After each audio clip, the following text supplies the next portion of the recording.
questions. Okay, the decrease in the kids that are going to parochial school, do we know what happened to those? I mean, were they all graduated? A couple of them graduated, and one family chose to return their kids back to the public school. Okay, so we did gain some. Yep. Okay. Yep. So there are three numbers that make our certified weighted enrollment. The numbers on this side of the paper, line 7 on this side of the paper, and then that last set of data that will be on our AVI worksheet is our special education weighted enrollment, because kids with more service have higher weighting, and so that's another line on our AVI levy. And those are the three numbers that really determine what the state aid is.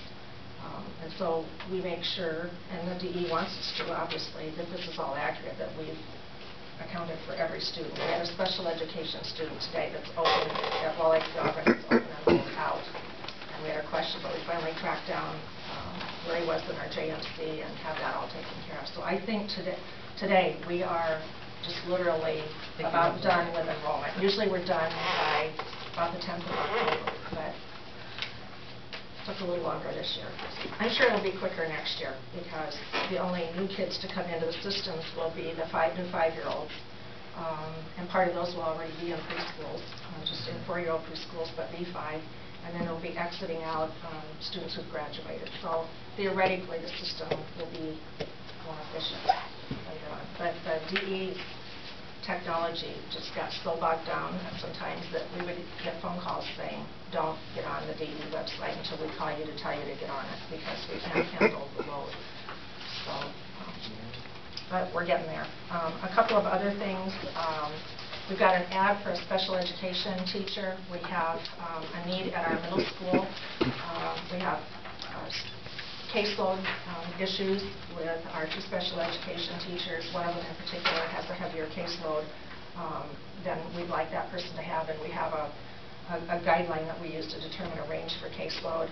So we've had a couple of kids move in at the beginning of the school year that we hadn't expected, a student return to the system that we hadn't expected, and we have a couple more kids to staff in. We're looking for a long-term substitute for high school special education. We currently have a substitute there who is doing a great job, but we really think if it's going to be much longer term, we'd really like someone with that instructional strategist 1 license. We have a long-term substitute elementary teacher need at this building, and we do think that we found someone today for a teacher that's out on a long-term sick leave. I think Denny got a middle school student associate aide hired for a one-on-one student. Still no applications for a drama coach, none for middle school track. We have no applications for the 2 special ed, either the long-term or the half-time position either right now. So we weren't real confident we would find any, but yeah, it didn't cost any more to add that line, so we thought we would advertise for those. With the high school special ed position, we can continue to use the substitute that we have right now, but we also know we have some other long-term leaves coming up with some babies on the way. So, yeah. That'll add to the enrollment. Yeah, so this is just an FYI for you. And we only advertised in Carroll Storm Lake and the local papers. We did not put it to my register ad. The last thing would just be an update for you for the February 2nd election. Just a couple, 3 things that the attorney for the ADA had wanted to get cleared up. The usual sites for polling places will be 3 of them in the Wallach-Auburn district, and the usual 1 site in the Sac district. Polls will be open from noon to 8 p.m. And there was an option of paper versus computer. The paper ballot is much less expensive, so I think that's probably the option that will be elected for. So. How much is that referendum going to cost us to run? I don't know. I just know that the paper ballots are about $1,000 less expensive than the electronic or the computer-based. So I don't know. Typically, a county election is probably less expensive, I think. I don't think it's quite. Our school board election one we just had was about $600. Was it? Yeah. It's pretty inexpensive. As I say, Wallach-Auburn's is about 12, but there are 3 polling places. Sure. So So we'll actually have 4 polling places then.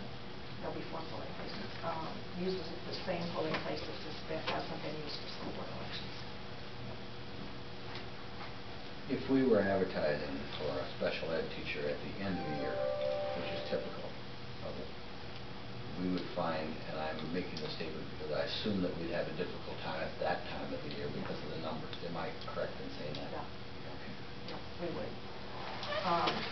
And that would be, Dave, whether it was elementary, middle school, or high school. Yeah. And the instructional strategist one is probably about the easiest to find because it has the it takes the least credits in special education. There's an instructional strategist 1, 2, and 3, and then there's some that are past that. So this works perfectly well in either one of these fields. So it's not like we're asking somebody who's had 3 times as much education, but we just thought we had to advertise. We've got an idea of an option of what we might be able to do, but we thought we needed to try this first because it's fairly inexpensive to do. And we thought maybe there was someone sitting out there who'd been laid off from a job in the area. But we haven't even had any applications for the long-term sub at the elementary. We actually went and found somebody that would be able to do what we wanted them to do for that position, which is pretty amazing.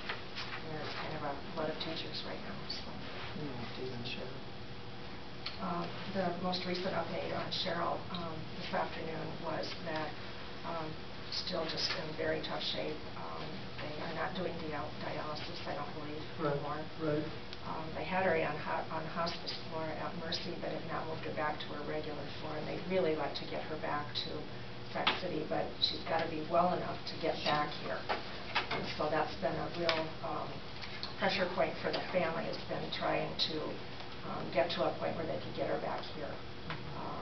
But what a crazy deal to have started out the way it did, and it looked so promising. I mean, it just looked like there weren't a lot of side effects, and it was a stroke.